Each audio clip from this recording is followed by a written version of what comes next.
Meus irmãos, a paz do Senhor, amém? Abra sua Bíblia na primeira carta de Paulo a Timóteo, capítulo 2, versos 1 a 7, para a nossa reflexão nesta noite. O mês de outubro é um mês bem importante para nós, cristãos reformados, evangélicos. A gente lembra a Reforma Protestante, que vai ser comemorada mais para o final do mês, mas ao longo deste mês, aos domingos, nós compartilharemos sobre alguns fundamentos da fé e alguns assuntos que talvez para alguns aqui é muito conhecido, mas lembrando que a nossa igreja, toda igreja, né, sempre está recebendo gente nova, é importante também renovar as mensagens antigas e nós que já conhecemos também, porque podemos renovar nossa alegria na palavra antiga, mas não ultrapassada do nosso Deus. E hoje de manhã o pastor André já pregou, também apontando para Jesus como o sacerdote perfeito, e nós vamos também numa direção parecida, porém pregando em 1 Timóteo 2, 1 a 7.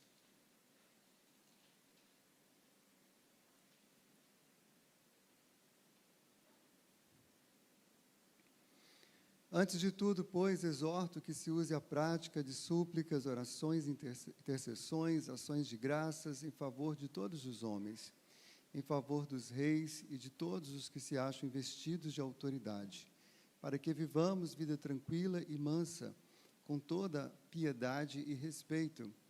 Isto é bom e aceitável diante de Deus, nosso Salvador, o qual deseja que todos os homens sejam salvos e cheguem ao pleno conhecimento da verdade.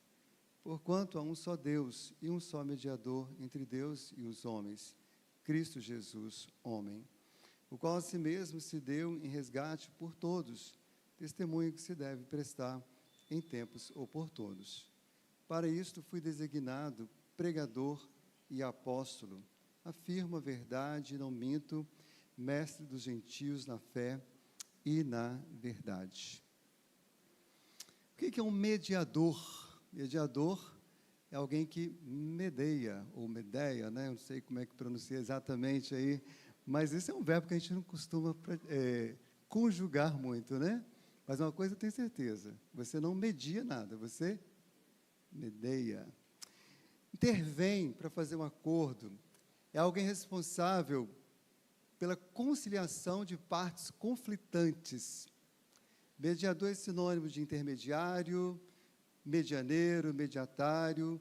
Mediar está no meio de duas pessoas, de duas situações, tentando ser uma ponte, e não uma barreira, não um abismo, mas construindo uma ponte.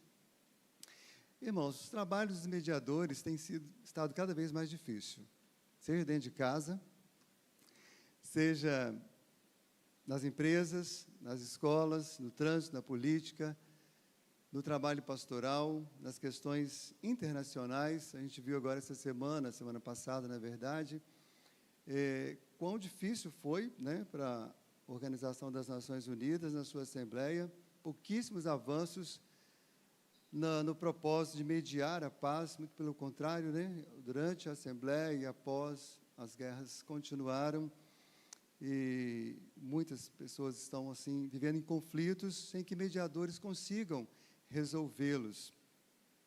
Agora, irmãos, se os homens falham como mediadores entre eles mesmos, o que dirá de serem mediadores entre Deus e os homens? Se tratando da humanidade, né, e do seu Criador, do relacionamento entre os homens e Deus, muitas religiões apresentam seus mediadores. E algumas religiões se colocam como as próprias mediadoras. Se você não estiver dentro daquele pacote, daquele CNPJ, daquela liderança, você não tem nenhuma conexão com Deus.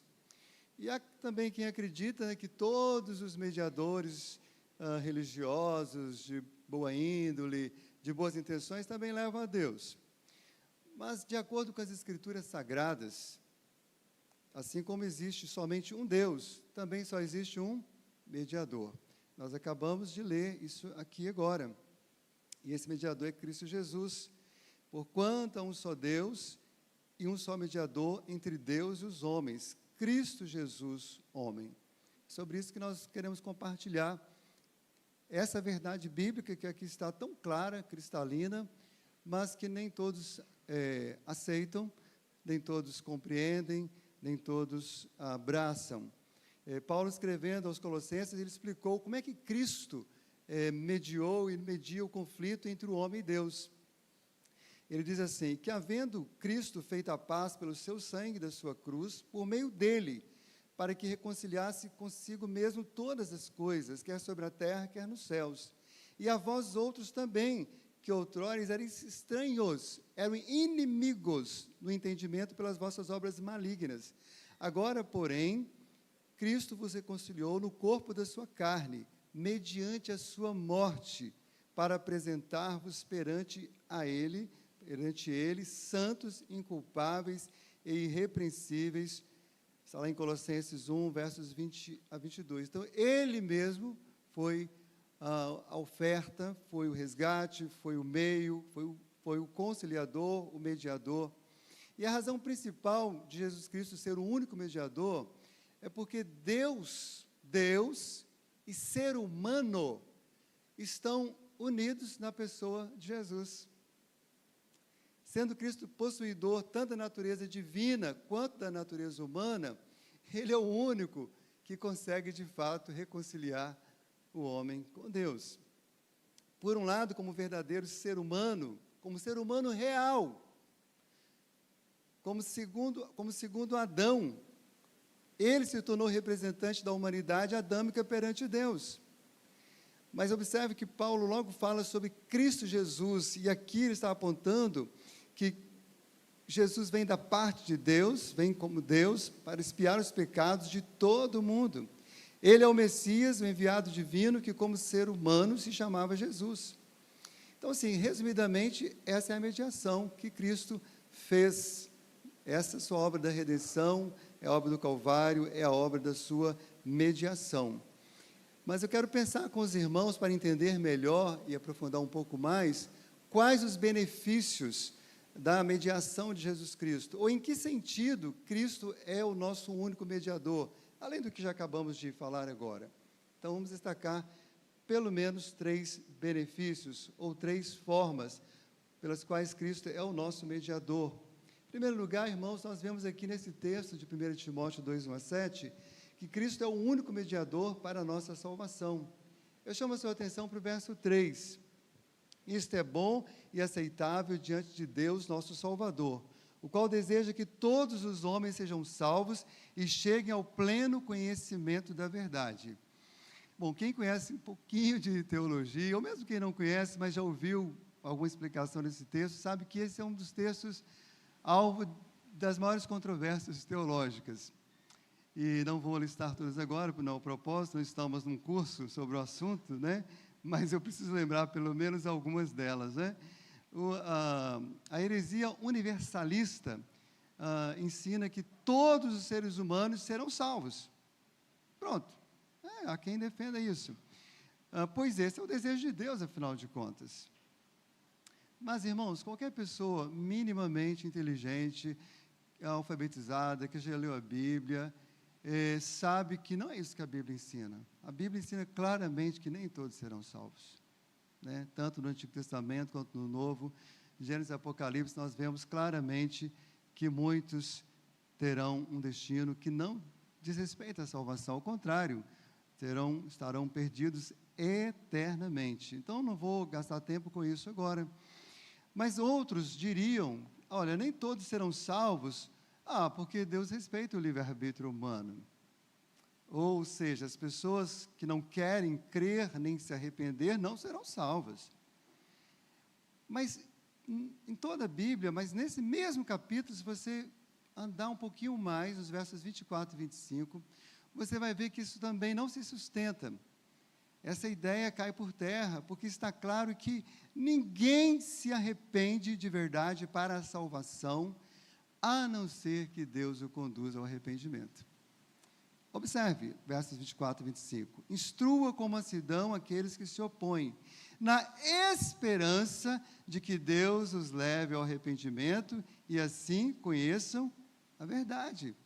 Ou seja, o arrependimento não é fruto da autodeterminação humana, mas é um presente de Deus ao homem que está ainda escravo pelo pecado e por Satanás. Paulo, escrevendo Romanos, ele fala: não se enganem, lembre-se que é a bondade de Deus que nos conduz ao arrependimento. Meus irmãos, que fique claro, se Deus prioriza alguma coisa acima do seu desejo de que todos sejam salvos, certamente não é a autodeterminação dos seres humanos. O que Ele realmente prioriza é a glória da liberdade da sua graça soberana. Então, irmãos, ao invés de ficar com certos melindres teológicos, até pessoais, relacionais ou supostamente éticos, não podemos diminuir o livre-arbítrio humano, nós deveríamos ter vergonha, ou medo, ou temor, de diminuir a glória da soberania de Deus. Agora, uma interpretação interessante para esse texto é que essa expressão, todos os homens aqui, não se refere a cada homem criado, mas considerando que Paulo exorta aqui a intercessão por todos os homens, e ele vai citando classes de pessoas, reis, pessoas com autoridade, etc., essa expressão, todos os homens, se refere a todos os escolhidos de Deus e todas as classes e todos os lugares. Nessa interpretação, o entendimento é que o desejo de Deus é realizado 100%. Então, a vontade é executada. Bom, divergências à parte, o que todas essas interpretações têm em comum, e isso é o mais maravilhoso, na verdade, é a ênfase da nossa palavra nesta noite, é que Deus é o Salvador. Deus é o libertador. Irmãos, está muito claro aqui a singularidade de Deus, a singularidade do mediador e a singularidade da salvação. Irmãos, em contraposição aos muitos falsos deuses que sempre existiram, que sempre são inventados, o Deus único faz anunciar para uma só humanidade uma só salvação, por meio de um só mediador. E este Deus Salvador, Ele mesmo, veio em busca dos seus filhos, da pessoa bendita do Senhor Jesus Cristo, o qual a si mesmo se deu em resgate por todos, conforme está aqui no texto. O resgate, irmãos, é o prêmio, é o pagamento, que se dá para libertar o escravo. Por amor, Cristo entrega a sua vida à morte como resgate. Então, a sua imolação sangrenta, o seu sacrifício ali na cruz do Calvário, pelo qual nós, pecadores, somos comprados para ficarmos livres dos pecados, da morte e do diabo. Agora, é justamente isso que mais incomoda os seres humanos, né, e as filosofias, e o orgulho humano. Por quê? E eles consideram a palavra da cruz tolice. Eu já ouvi, às vezes a Bíblia fala algumas coisas, não sei se você já experimentou isso. Eu já ouvi a pessoa falar: isso é tolice, isso é um romantismo, isso é ridículo. Palavra da cruz, um Deus que vem para resgatar. Mas é porque, irmãos, eles não conseguem entender que a redenção da humanidade foi inevitavelmente necessária para isso, né, para essa redenção, a autoentrega voluntária e obediente do próprio Senhor. Na história bíblica, irmãos, e mesmo fora da Bíblia, nós poderíamos citar muitos homens, mulheres, pessoas maravilhosas, que imitaram a Cristo e que nós podemos imitá-las no que elas imitaram a Cristo. Poderíamos citar, só para exemplo, né, Noé, Abraão, Moisés, Davi, Isaías, José, Maria, João, Paulo, Ruth, Esté, Isabel, Priscila e tantos outros. Mas somente Jesus é o Deus que se entregou, que se doou, assumindo a forma de homem, de servo, tornando-se o próprio resgate de todos os seus filhos escolhidos. Então, todas as pessoas precisam estar no lugar que a Bíblia as coloca. Né? Existe uma controvérsia ainda, sempre ela se levanta quando um romanista se encontra com um protestante, né? O lugar de Maria. Mas o lugar de Maria é onde ela mesma entendeu. E se você ler a história belíssima dessa mulher maravilhosa, você vai ver que ela se intitula serva e não senhora. Ela chama Jesus de o meu Salvador e não, ela se intitula Salvadora. Nós cremos que Maria e todos os apóstolos, todos os servos de Deus que morreram, estão sim na presença de Deus, usufruindo da presença do Senhor. Mas até onde entendemos as Escrituras, nenhuma dessas pessoas lá no céu conseguem acompanhar a vida terrena. Honestamente, se eu partir hoje daqui, eu espero que eu não acompanhe, porque uma das coisas que eu estou cansado é de ficar acompanhando as dores deste mundo. Então, espero que eu fique lá só curtindo mesmo meu Jesus e tudo mais que Ele oferece ali. Então, nenhuma dessas pessoas maravilhosas que o Senhor levantou e agraciou, elas nem têm conhecimento, elas não podem saber das suas orações, não podem interceder por você, mas o Senhor Jesus pode, porque Ele está à direita do Pai e a Bíblia afirma que Ele faz isso. Como ser humano, Jesus também é o mediador, porque Ele se faz solidário com todos os humanos.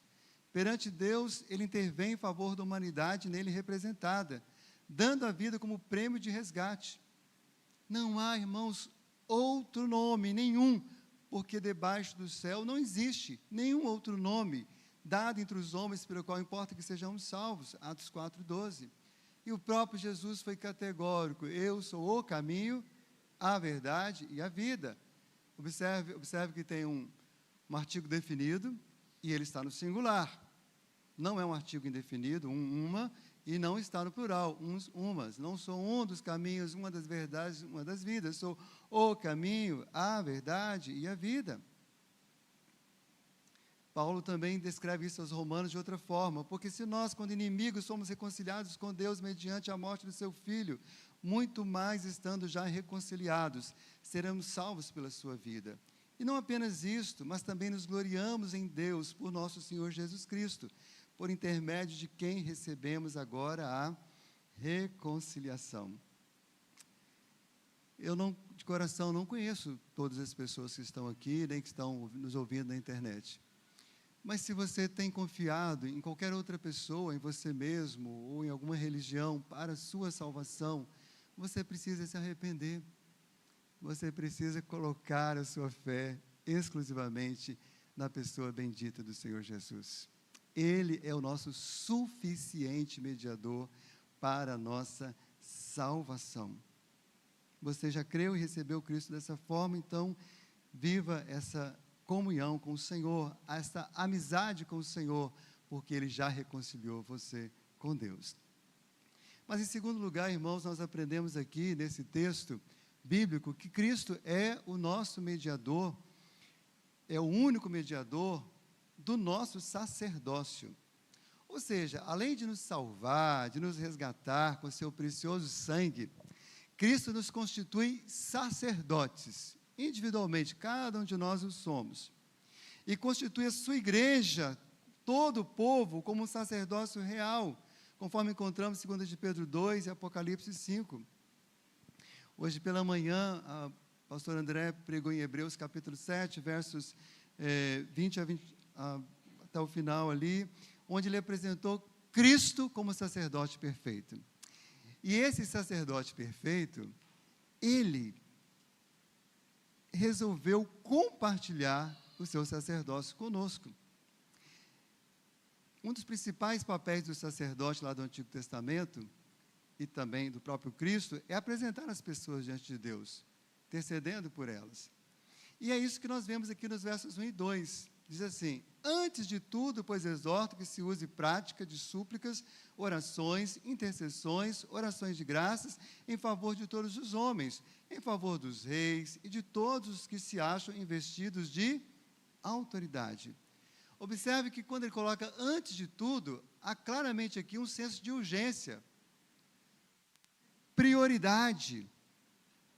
Então, irmãos, não negligenciemos tamanho privilégio e tamanha responsabilidade, que é nós nos posicionarmos em oração em favor das pessoas, como sacerdotes do Senhor. E Paulo diz: eu exorto, eu peço, eu admoesto, eu recomendo.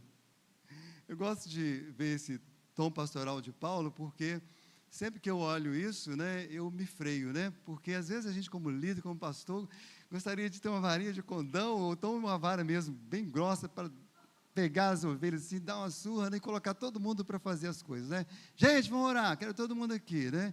Mas Paulo, que tinha, sei lá, muito mais experiências, né, provavelmente do que eu, com o Senhor, tinha experiências extraordinárias, ele simplesmente roga, ele suplica, por favor, façam isso. Ele não tem como exigir, mandar, mas ele pede gentilmente, amorosamente, que as pessoas orem, priorizem a sua vida de oração. E eu também faço o mesmo que o apóstolo Paulo hoje, em nome de Jesus. Que se use a prática da oração. Irmãos, não somente teoria, teologia ou a ortodoxia da oração, mas também a ortopraxia e a prática da oração. Não espere entender tudo sobre oração, né? Não somos contra a gente estudar sobre oração, precisamos estudar, fazer um seminário, mas não espere entender tudo sobre oração para você orar. Ore. Não espere achar as melhores palavras. Ninguém sabe orar de forma perfeita. Sabe aquela pessoa que você mais admira quando ora no culto público? Gostaria tanto de orar com essa pessoa. Ele tem as palavras certas, ele ora eloquente, teologicamente, em alto e bom som, com clareza. Pois é, essa pessoa, tanto quanto você, carece da intercessão do Espírito Santo. A Bíblia fala que nenhum de nós, na verdade, sabemos orar exatamente como convém. Então, não seja tímido, pode orar com sinceridade, em nome do Senhor Jesus, porque o Senhor vai ouvir. Mesmo tendo erros e tropeços, Ele vai ouvir, porque é o mediador que garante que Ele vai ouvir a nossa oração. Lembre-se disso, irmãos. Cristo está à destra de Deus intercedendo por mim e por você, e especialmente quando você está orando. Mas para melhorar, Ele enviou o Espírito Santo para ficar dentro de nós, intercedendo junto com a gente. Então Ele vai nos guiando na oração, Ele vai nos aperfeiçoando, Ele vai nos conduzindo na oração para que ela seja agradável ao Senhor. Então não tenha medo de orar, seja silenciosamente ou mesmo em voz audível, num pequeno grupo, aqui no templo, que seja uma frase ou duas ou três, mas fale o que está no seu coração, confiando na mediação de Jesus, confiando na intercessão do Espírito, e simplesmente ore, crendo que Ele o ouvirá e o abençoará. Podemos nos apresentar diante de Deus e falar com Deus sobre as pessoas, né, que nos cercam, as pessoas do mundo inteiro, de várias formas. Ele coloca aqui súplicas, então algumas vezes vai suplicar por alguém. Orações, né, mais formais, digamos assim, intercessões e ações de graças. Agora eu quero chamar a atenção que todas essas formas de oração estão no plural. Chama atenção para a multiplicidade, para a abundância. Espera-se que haja muitas súplicas, muitas orações, muitas intercessões, muitas ações de graças, uma vida de oração constante e dinâmica. Irmãos, ninguém ora igual a ninguém. Dependendo da pessoa ou das circunstâncias, uns suplicam mais, né? Em outra oração você simplesmente faz aquela oração padrão, outras você intercede, quer dizer, quando você ora exatamente por outra pessoa, e outras você simplesmente adora, louva e agradece. As três primeiras formas, né, súplica, oração em geral e intercessão, estão relacionadas ao que pedimos a Deus. E a expressão ações de graças, obviamente, está relacionada à nossa gratidão, aquilo que nós agradecemos. E porque Jesus é o nosso perfeito mediador, Ele mesmo afirmou: e tudo quanto pedirdes em meu nome, a fim de que o Pai seja glorificado no Filho. assim será, isso eu farei. Quem registra isso é João, né, no Evangelho de João 14, verso 13. Só que mais tarde João vai dar uma explicação nesse texto, né? Fico pensando, os anos tinham passado, os evangelhos já estavam correndo para lá e para cá, algumas pessoas estavam ensinando algumas heresias. Aí se você chega lá em 1 João 5, João vai falar assim, olha, aquele tudo ali, é tudo segundo a vontade de Deus. Ele vai à linha, né? E hoje nós falávamos na escola dominical sobre a presença do Espírito Santo, né? E esse texto acabou vindo à tona também.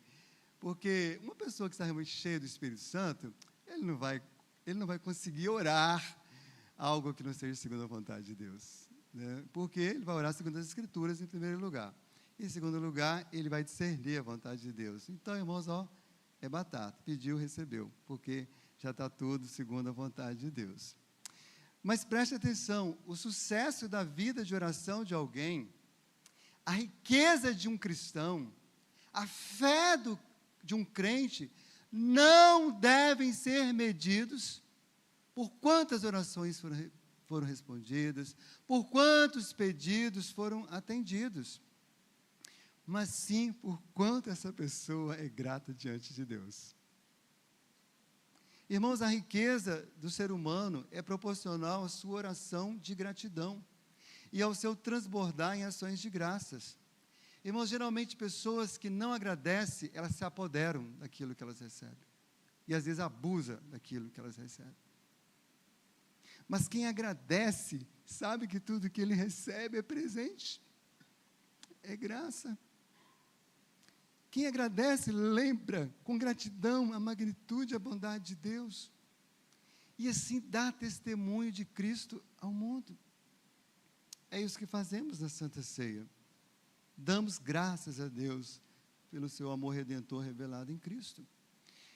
Mas Paulo insiste que isso tudo deve ser feito em favor de todos os homens.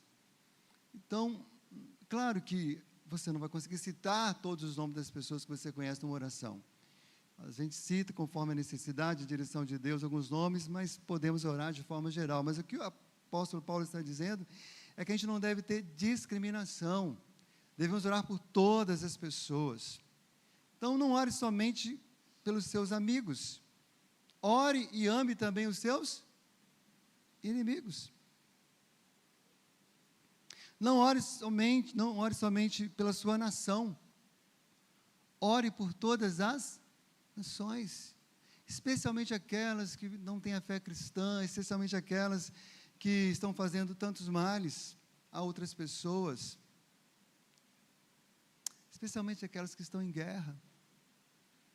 Não devemos orar somente pela paz de Jerusalém, devemos orar pela paz da Palestina, da Ucrânia, da Rússia, da Europa, da Austrália e de todas as pessoas. Irmãos, Deus nos convida a ser um sacerdote da paz por meio da oração. A oração apazigua muito. Principalmente ore pela salvação das pessoas. O Deus Salvador, que deseja salvar e salvará todos os seus, determinou que oremos pela salvação dos que ainda estão perdidos. Então, assim, por favor, pare com essa bobagem. Não vou orar porque Deus já predestinou mesmo. Não, irmãos, é justamente porque Deus predestinou que tem que orar, porque o Deus que predestinou os fins também predestinou os meios. Então, sabe, aquela pessoa que você ama, que hoje está agarrada ao pecado, que hoje está longe da igreja, está longe de Jesus, ela virá a Cristo. Mas certamente, como Paulo diz, antes disso, ore por ela. Interceda por ela. Clame por ela. Porque se ela tiver que vir, haverá alguém orando por ela antes. Veja com os olhos da fé. Ela voltando ao Senhor. Em favor dos reis, de todos que se acham investidos de autoridade. Devemos orar pelos que estão investidos de autoridade, porque, irmãos, uma pessoa que recebe um poder, uma autoridade, é muito comum elas se acharem realmente muito poderosas. E é justamente que a gente tem que orar por essas pessoas. Porque, especialmente líderes que não têm o temor de Deus, eles não sabem que eles, na verdade, são como um pó, uma folha, que Deus pode soprar e eles caírem de repente. Eles fogem dessa verdade. Mas nós sabemos que o único poderoso é o Senhor. E se alguém está em qualquer lugar de autoridade, seja ele bom ou ruim, é que porque nos planos eternos de Deus, assim o Senhor o quis. E nós devemos orar para que ele minimamente sirva os propósitos para o qual ele foi eleito, cuidando dos seus cidadãos, das pessoas da sua cidade.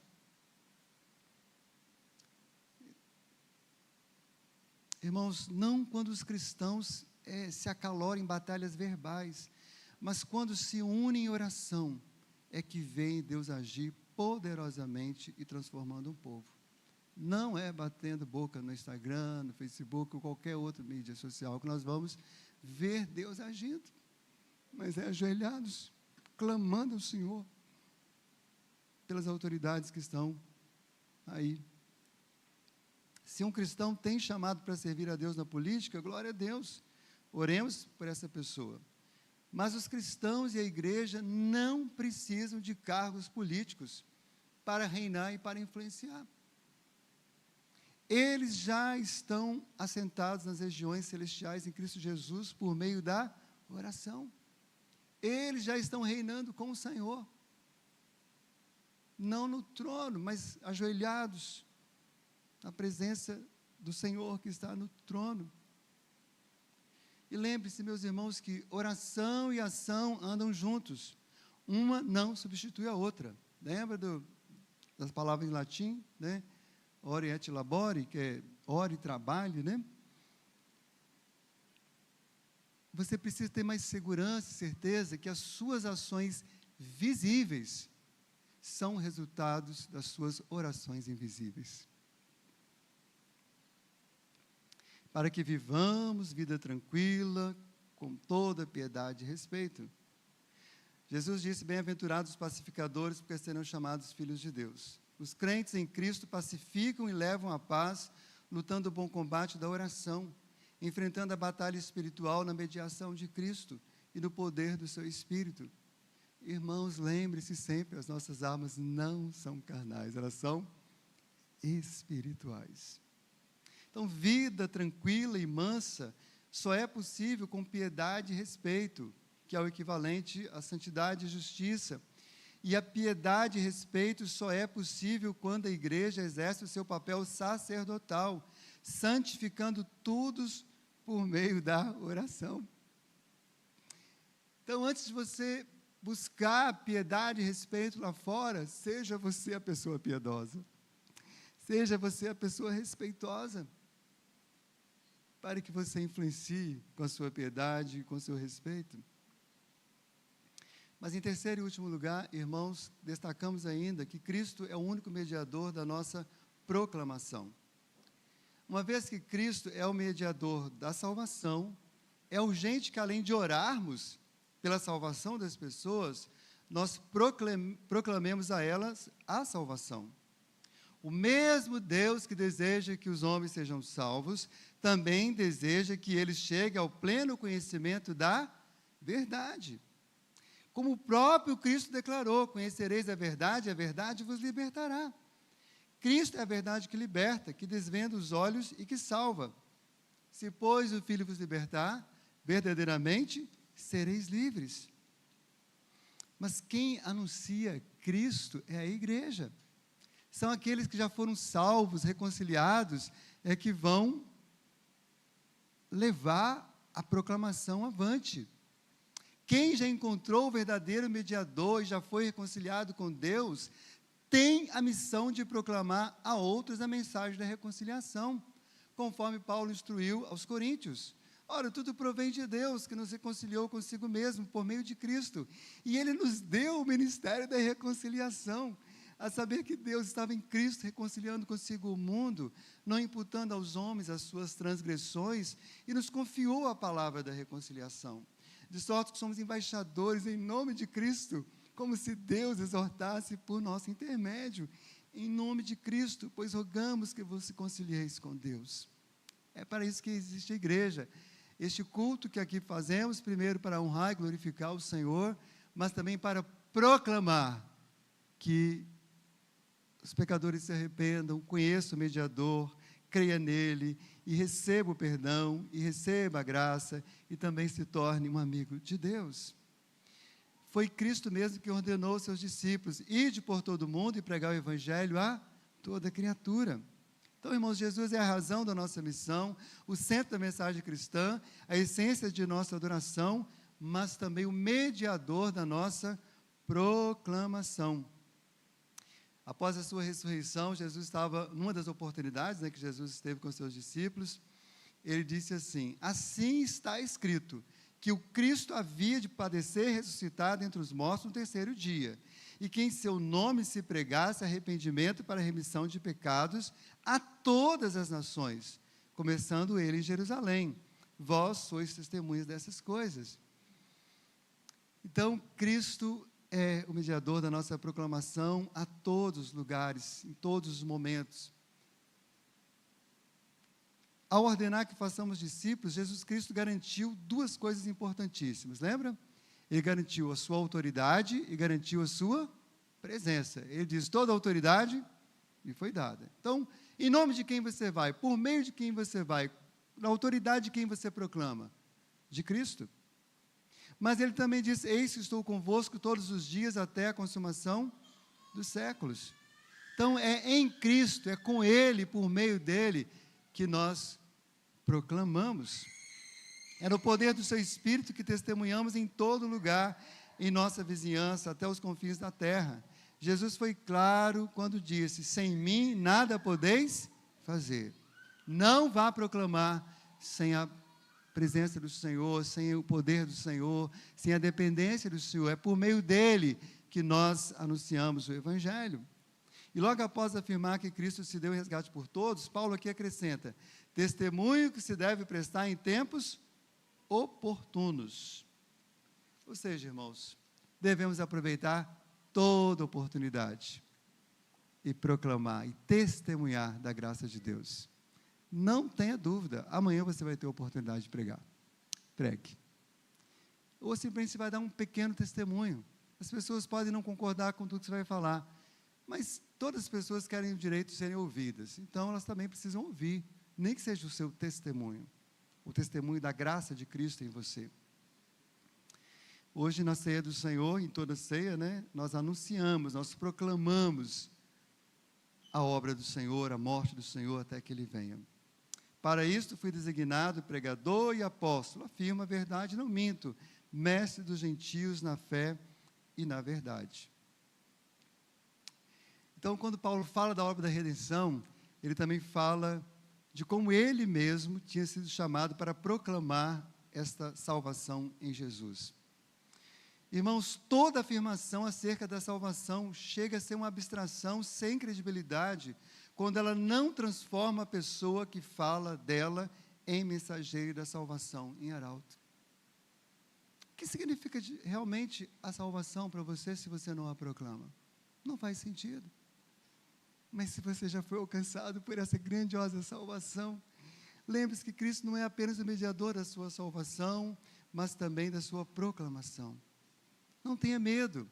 Não espere também fazer todos os cursos de teologia, ou de missões, ou de evangelismo. Vá na dependência do Senhor, abra sua boca e dê o testemunho da graça de Deus na sua vida. Paulo deixa claro que não foi ele, irmãos, que se instituiu pregador, apóstolo, mestre. Nem eu, nem você.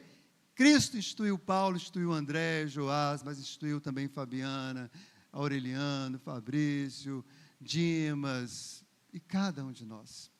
Ele já delegou isso a você, ele já te capacitou. Nós todos fomos designados por Cristo para a proclamação do seu Evangelho. Agora, lembra da vida tranquila pela qual nós oramos? Com respeito, com piedade? Não é, irmãos, para a gente poder viver em conforto egoísta, em autossuficiência. Não, irmãos, tudo isso deve servir para a proclamação do Evangelho. Amém? Então, se Deus tem te abençoado com a vida tranquila, como diz aqui, mansa, Glorifique a Deus e diga a todos de onde vem tudo isso e para quem é tudo isso. É para a glória do nosso Deus. Quero concluir essa palavra lembrando da obra do Espírito Santo. Porque para que entendamos, experimentemos e usufruamos os benefícios da mediação de Cristo, Ele enviou o seu Espírito Santo. É Ele que aplica a obra da salvação na gente. É Ele que nos ajuda a cumprir a responsabilidade do sacerdócio. E é Ele que dá o poder para a proclamação. Então, lembre-se dessas 3 palavras: salvos, sacerdotes e proclamadores. Vamos falar juntos? Salvos, sacerdotes e proclamadores. Tudo isso por meio de Jesus Cristo. Tudo isso por meio de Cristo, porque dele e por meio dele e para ele são todas as coisas. A ele seja a glória eternamente. Amém.